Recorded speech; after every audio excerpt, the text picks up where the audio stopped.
If you've ever opened File Explorer and wondered how to remove that OneDrive shortcut from the left sidebar, you're in the right place. In this video, I'm going to show you a simple way to remove the OneDrive shortcut in Windows Explorer and make your File Explorer look cleaner and easier to use. This is especially helpful if you don't use OneDrive, if you're trying to reduce clutter, or if you just want a more streamlined setup on your PC. If this tutorial helps you out, make sure to hit the like button and subscribe for more quick Windows tips and software tutorials. Alright, let's jump right in. First, open File Explorer on your Windows computer. You can do this by clicking the folder icon on your taskbar or by pressing Windows key plus E on your keyboard. Once File Explorer is open, look at the left sidebar. You should see OneDrive listed there. Right-click on OneDrive to see what options are available.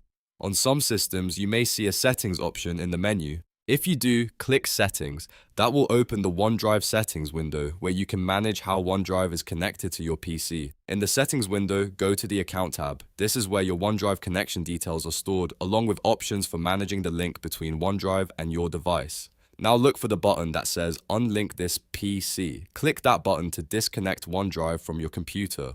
Windows may ask you to confirm this action, so go ahead and approve it if prompted. Once the account is unlinked, OneDrive will stop syncing with this. After that, close OneDrive completely. You can do this by closing the app from the tray area if it's still running. As soon as OneDrive is closed and unlinked, the OneDrive shortcut should disappear from File Explorer automatically. If you don't see it vanish right away, give it a few seconds, then refresh File Explorer or reopen it. And that's it.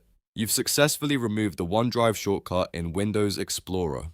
Your sidebar should now look much cleaner, and you'll have one less distraction when navigating your files. If this video helped, please take a second to like the video, subscribe to the channel, and turn on notifications so you don't miss the next Windows how-to guide. Thanks for watching, and I'll see you in the next one.